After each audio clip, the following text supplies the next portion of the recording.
If you have your Bibles this morning, we'll start out in John chapter 6 as we get going.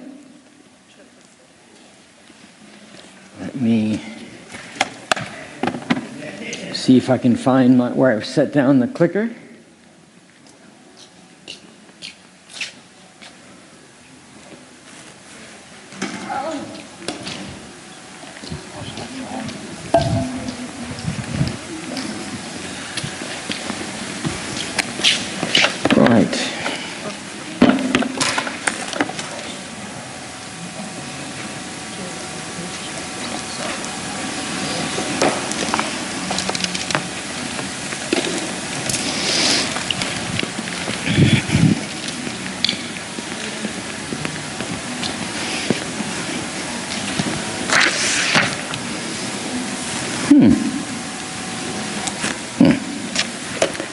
There it is. That's why I don't walk around with things in my hands. I put them down in weird places. All right, we're in John chapter 6, and we were talking about saving. We went through the first point, which was an obvious point about saving, is that is simply spend less than you earn. All right, that seems to be an obvious thing, but it's often harder. It's easier said than done in some instances. And then the next thing we're going to look at, there's a principle and a term, and I'll explain the term, but we sort of find the concept in John chapter 6. And so the principle number 1 in saving was spend less than you earn. Principle number 2 in saving, we'll use this term, build liquidity. Does anyone know what liquidity means? It's not equity. It's not equity. Because equity is something in a house. Liquidity is a financial term.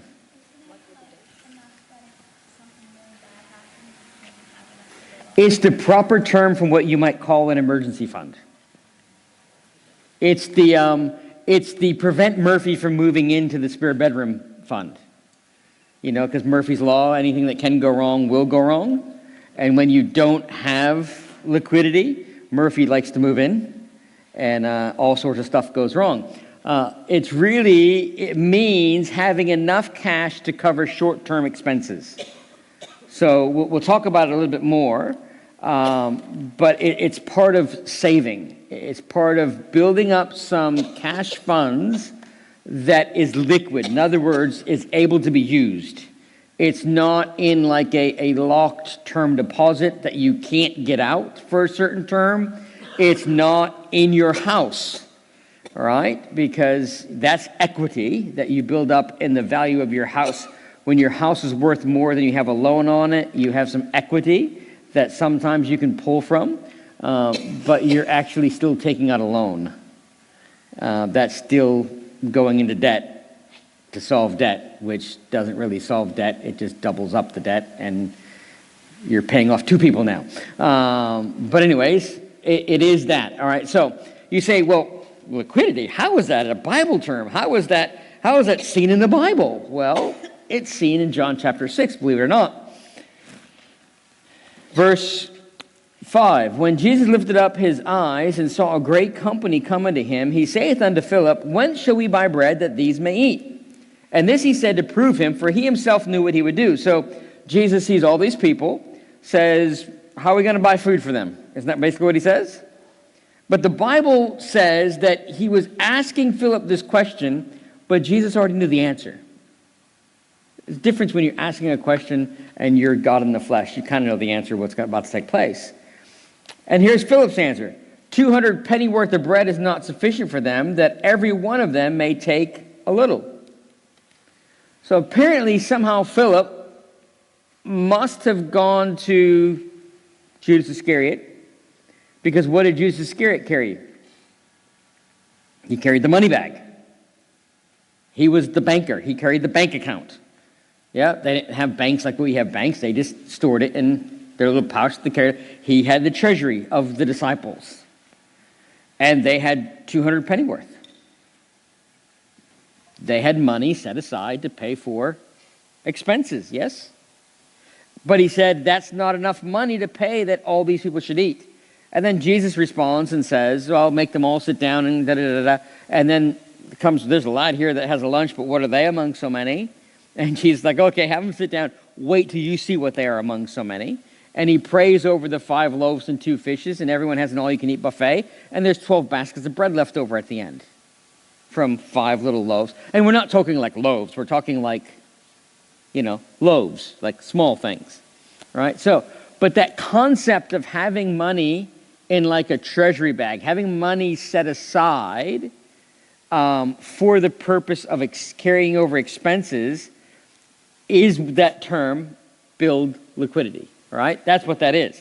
Now, this gives you a cushion and it keeps you from having to put those emergencies on a credit card that can charge you interest until you pay them off.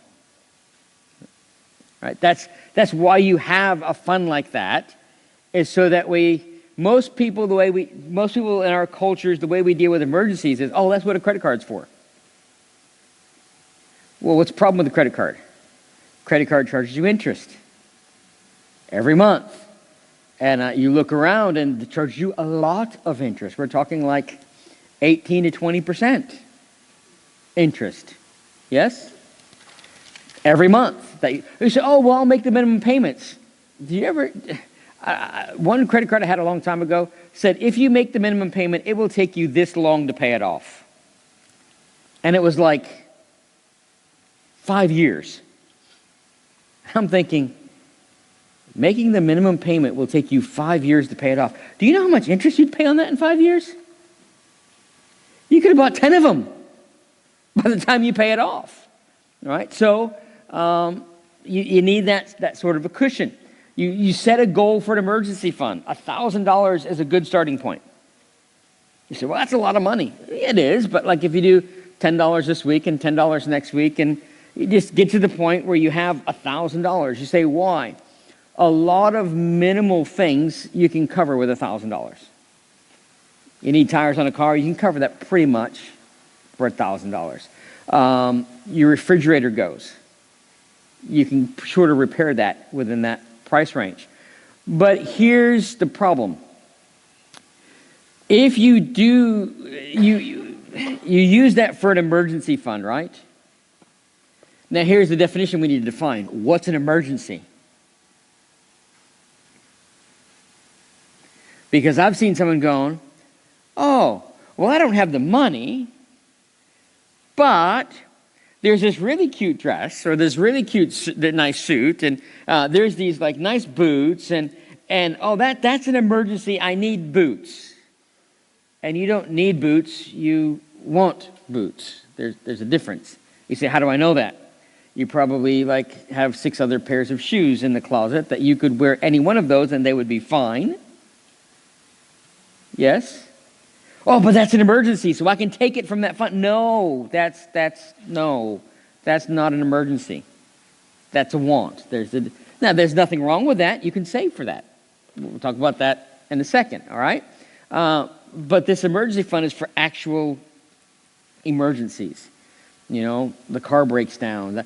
Although, when we get to spending, it amazes me how many people general maintenance on a car takes them by surprise.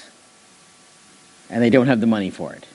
And I scratch my head going, it happens every 10,000 kilometers. Like, you know how much it's going to cost. Like, put the money aside. Or what's even more amazing, they expect me to pay my insurance every year. Well, did you pay it last year? Yep. Did you pay it the year before? Yep.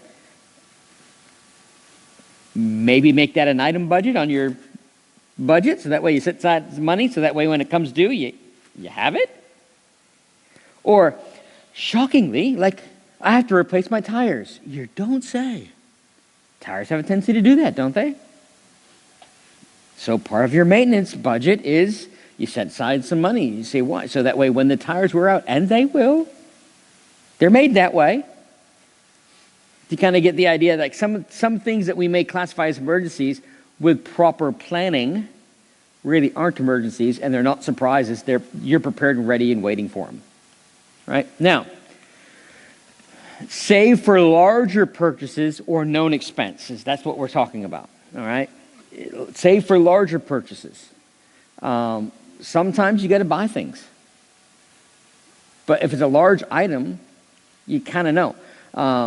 27 years ago, was it 27 years ago? Yeah, 27 years ago, at our wedding, my wife was given a KitchenAid, the mixers. And my wife uses it all the time. It's wonderful. She's got attachments to make pasta, attachments to make homemade ravioli. She's got attachments to grind meat, and you can make your own sausages or hamburger patties. And she's got attachments to shred things for salads, and it's wonderful. It's really wonderful. And about 10 years into our marriage, she looks at me and says, this is an item that when it dies, we replace, right? And I said, absolutely. The money's already in the savings account. And she said, oh, okay. And it wasn't until about maybe a year and a half, 2 years ago, where she finally was willing to admit it needed to be replaced because it was the last item given to her by her mom. So, you say, did you repair it? Yes. I took the thing apart. You say, how did you take it apart? I had a YouTube video here and hit play, stop, play, stop. And then I played it backwards so I could put it all back together again. And I fixed it once, but I couldn't do it again. And guess what? When it broke, there was no stress because we already had the money set aside. So that way I just go find it. And knowing her, she's like, well, I can get more use out of this one until I find the right sale. And of course, she found a sale and saved us money, and it was wonderful. But you save for larger things are going to wear out. Refrigerators, they die, don't they? Washing machines, big things, right? Holidays, save for those. Or known expenses. Rego, car insurance, content insurance, or homeowners insurance, all those types of those are coming, right? Save for them. Put the money aside. And by the way, when you put the money aside for those aren't your $1,000 emergency fund. Those are separate funds. Because when you spend them and then you go, oh, there's my emergency fund, what happens when you have an emergency? Invariably, what's going to happen? You're gonna save for an item to replace it, and if the $1,000 emergency fund's in there, and you use that money to buy something, guess what's gonna happen? An emergency is gonna take place that $1,000 would have covered. Right? Now, don't get discouraged. Do not get discouraged. Look at Proverbs 21, verse 5.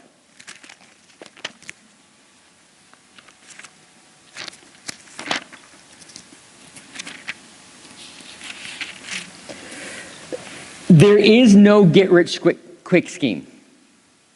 And if something seems too good to be true, guess what? It is. It is too good to be true, right? 21 verse 5, it says, the thoughts of the diligent tend only to plenteous, but everyone that is hasty only to want. The thoughts of the diligent tend only to plenteousness. The diligent, those who plan, those who are diligent about things over time, tend to be the ones that have plenty. The hasty ones, all about the now, guess what they tend to want? Right? Little things over time, saving for little things over time pays off, right? Also, build the emergency fund. Once you have the $1,000, you do a lot of research on it. They say build that emergency fund up to 3 to 6 months worth of your living expenses.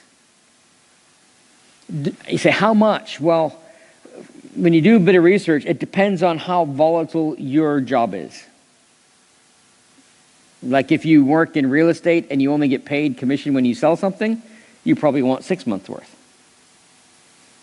Because you can go a while without getting paid, right? If you work in pretty solid, if you have a one-income home, you probably want a bigger emergency fund than if you're in a two-income home. That's just because what happens if the one person making the money, making the salary, gets sick or injured, and there's no one making money. Okay, so you want more, right? And that's just your living expenses. So that way, if something were to happen, and what COVID happens, if you had 6 months worth of living expenses, COVID happened, you can't work, you're okay. It's not the most ideal thing in the world, but here's the catch though. On either one of these, the $1,000 or the 3 to 6 months one, if you take money from it, guess what you should do as soon as you can? Put it back. Put it back. You say, why do you say that? Because I had someone ask me about financial advice, and I gave them some, and I showed them some things, and they said, oh, okay. And they had this fund, and the roof of the place that they lived in had to be replaced. And they rang me and said, what should I do? I said, well, you have this emergency fund, don't you? And they said, yes. I'm like, can it cover to replace your roof? They said, yes. I'm like, so sounds to me like replace your roof. I said, but remember, as soon as you can, little by little over time, put the money back. Oh, okay. Then about 6 months later, they rang me and they said, my furnace just went. Obviously in a colder climate. My furnace just went. And I'm like, oh, okay. Well, that's pretty bad. But generally, if you live in a house that is a certain age, once one thing starts going, guess what happens? Everything starts. If you've been married about 20 to 25 years, they should do some type of shower. You say, why? Because some of the things that you were given as wedding presents are now all dying, and you got to replace them all again. Anyways, and they said, oh, well, I didn't put the money back I took out for my roof. So I don't have any money to replace the furnace. And I just went, the purpose of an emergency fund is for emergencies. And when you have an emergency, then you slowly replace it. So that way, guess what? Because if one thing broke, guess what's going to happen? Something else is going to break, all right? So build it up that way. Once you've accomplished these three, how much savings is enough? So say you've got your $1,000, you've got your 3 to 6 months, you got all those type of things. How much is enough? Good question, right? We'll look at that next week. All right. No, next week? Yeah, we'll look at that. No, we won't look at that next week. We'll look at that in 2 weeks, because next week we have Brother Panero with us. All right? So we won't look at that. But then that comes to a question, and we'll look at some scriptural principles to try to help us with, well, how much is enough? And where does savings become hoarding? Or where does savings become wise stewardship? Right? Because there's a fine line in there, we can figure out that line somewhat, not with a dollar figure, but it's more of a heart attitude towards money than it is an actual money sign. But we'll look at that come the next time we talk about this. All right, let's